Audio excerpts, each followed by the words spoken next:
Hey there all, and welcome to another episode of Mr. P's Mythopedia. Today we're going to take a look at something near and dear to my heart, and that would be the topic of monsters. But not just any monsters, Greek mythological monsters. Ever wonder why the Greeks had so many monsters in their myths? Well, we're going to find out why. It turns out there's actually a reason.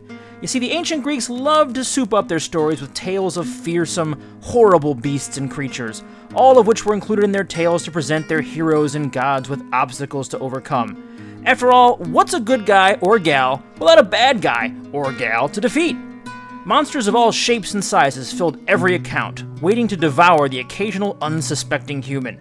And as with anything else, the Greeks had an explanation for where most of these monsters came from. In the beginning of time, during the era of the first Titans, Gaia, the Earth Mother, and Tartarus, the personified, nasty titan of the deep, deep underworld, got together and had themselves a very nasty sort of child. A beastly child that would grow up to be one of the most feared beings in all of Greek mythology. She was called Echidna, the mother of all monsters, and she certainly lived up to her reputation and title, much to the dismay of heroes and gods everywhere.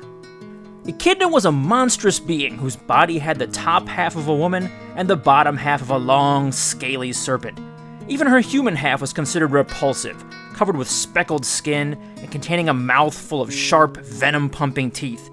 She represented all of the most horrible corruptions of the earth: rot, slime, polluted waters, sewage, illness, and disease. A real catch, sarcastically speaking. As can be imagined, she lived in the darkest places under the earth, feeding on whatever flesh she could get her hands on, usually preferring that of humans, of course. Echidna picked the one other most horrific and dastardly being she could find to be her mate, the beyond giant, 100-dragon-headed, lava-spewing master of nasty, Typhon. During the Titanomachy, the war between the gods, Echidna and Typhon tag-teamed against Zeus, but were unable to defeat him in combat. Zeus tossed them both down the throat of Mount Etna in Sicily and plugged the hole so that they could never escape to cause further trouble, at least for a little while. Soon after, Zeus wanted things to be interesting for any future heroes that might show up on the scene, and he allowed the two of them to live at the bottom of the world to reproduce, which doesn't really seem like a great idea. Why? When two ultra-nasty beings have kids, it only means that they'll have little nasties to cause trouble for a hero looking to make a name for themselves. With nothing better to do in their underworld prison love nest, a dark and shadowy house called Arima, Echidna and Typhon got down to business. And when they did, they created some of the most famous and hideous creatures to ever walk the earth, both real and imagined.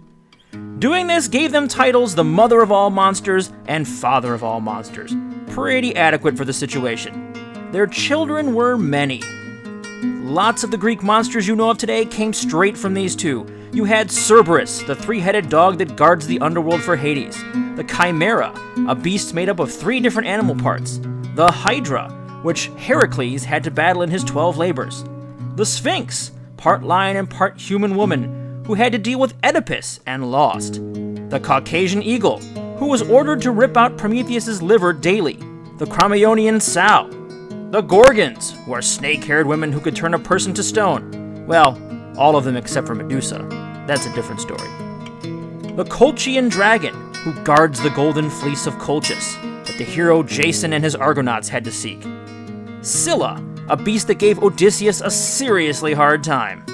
The Tumessian fox, a fox that was destined to never be caught. And Ladon, the dragon that guards the golden apples of the Garden of the Hesperides, Hera's personal garden. There were many more, and of course those monsters got together and had monsters of their own. But they were all a pretty grisly bunch of beasts that only a mother like Echidna could love. Even though there aren't any major tales featuring Echidna, the offspring that she and Typhon produced went on to cause mayhem and trouble for heroes and gods alike for generations. In the end, Echidna was targeted for destruction by Hera, the queen of Olympus, who sent her personal guard and servant, the 100-eyed Argus Panoptes, to hack Echidna to pieces down in her damp, deep cave. Argus made short work of the mother of all monsters, leaving Typhon all by his lonesome. Sure, the monsters of mythology were orphaned, but the world was a whole lot safer. And in this time and age, the only Echidna we have to worry about is a cute little fuzzy guy that looks like this. So that wraps up the story of the hideous Echidna, her husband Typhon, and their brood of nasty yet infamous children in all of their filthy and horrible glory. Hope you enjoyed the story, and feel free to check out the links to my site, Mr. P's Mythopedia, in the description below for more stories that focus on Greek, Norse, and many other pantheons of world mythology. Also, follow the link to the 40,000-strong Mythopedia Facebook page, like and follow for daily articles, comics, tales, pics, humor, and other assorted supernatural weirdness, all focusing on mythology around the world. Join in the conversation and have some fun. All that said, have a great day, and we'll see you again real soon for more fantastic and excellent mythological awesomeness. This is Mr. P, signing out.